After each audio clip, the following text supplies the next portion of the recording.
Goeiemôre. Ons teksgedeelte vanoggend is Eksodus 1 en ons lees daar vanaf vers 1 tot en met vers 22. Ek gaan hier vanaf vers 8 lees.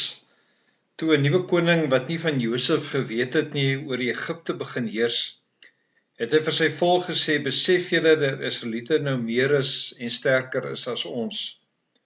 Kom ons bedink 'n plan teen hulle sodat hulle nie kan vermeerder nie. Anders sal dit gebeur dat as daar oorlog uitbreek, hulle dalk by ons vyand aansluit om ons teen ons te veg en ons land te oorweldig. Daar is so slawedrywers oor hulle aangestel om hulle met dwangarbeid te onderdruk. Hulle moes die voorraadstede Pitom en Rameses vir die farao bou." En dan lees ons ook hier by vers 15. Die Egiptiese koning het toe vir die Hebreëse voetvroue Sifra en Pua gesê: "As julle Hebreëse vrou by geboorte bystaan en julle sien by die kraambed dat dit 'n seun is, moet julle hom doodmaak, maar as dit 'n dogter is, mag sy bly lewe." En dan vers 22. Daarna het die farao sy hele volk beveel: "Julle moet elke pasgebore seentjie die Nyl gooi, maar spaar die dogtertjies se lewe." Gemeente, ek dink baie keer in tye van beproewing is dit dat mense dikwels die opmerking maak om te vra, maar hoor God as hulle na hom roep, as hulle vra vir uitkoms, vir verandering van omstandighede, is dit dat die Here hulle raak sien? Reageer God na ons toe? Want dikwels wanneer mense in beproewing kom, is dit dat hulle tye van alleenheid dan ook beleef. Die gedeelte uit Eksodus wil vir ons eintlik vanoggend kom herinner dat ons lewe, maar ook Israel se verhaal, gaan eintlik oor God wat hoor en sien, maar 'n God wat ook kom ingryp en wat optree ook in ons lewe. As jy mens gaan kyk na die woord Eksodus, dan beteken dit uittog. En daarom is dit dat die boek Eksodus eintlik fokus op die uitkoms, die vervulling van God se beloftes in die boek Genesis, en word ons herinner daarin dat die Here vir ons in 'n dieper verhouding met hom bring, dat ons herinner word dat ons eintlik leef in 'n verhouding met hom, dat hierdie verhouding ons help om te groei, maar dat die verbond en die geloofsgemeenskap ons herinner daarin dat God by ons is en dat die Here sy hand oor ons hou. As 'n mens gaan kyk na hierdie gedeelte, dan sien ons dat dit volg op Genesis, maar alhoewel dit op mekaar volg en 'n aaneenlopende verhaal dui, is daar 400 jaar verskil tussen Genesis 50 en ook Eksodus 1.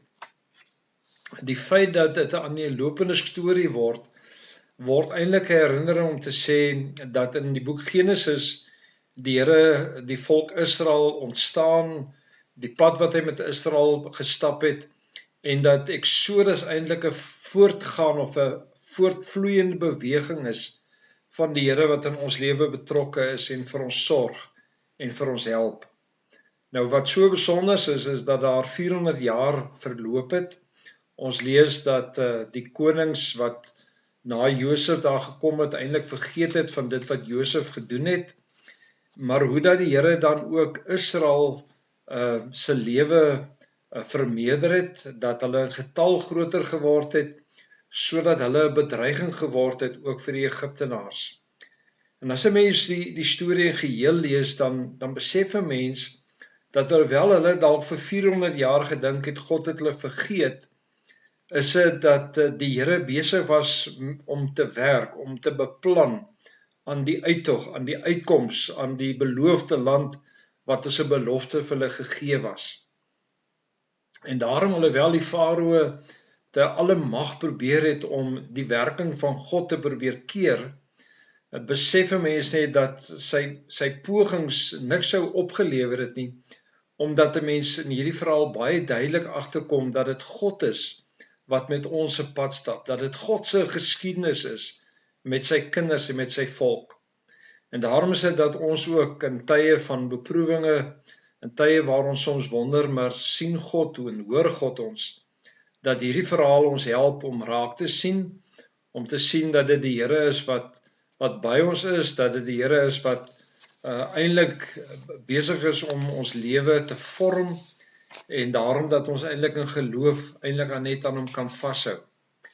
En daarom sien ons dit dan ook dat Farao 3 planne bereken. Hy probeer eerstens deur slawerny en dwangarbeid die mans onderdruk.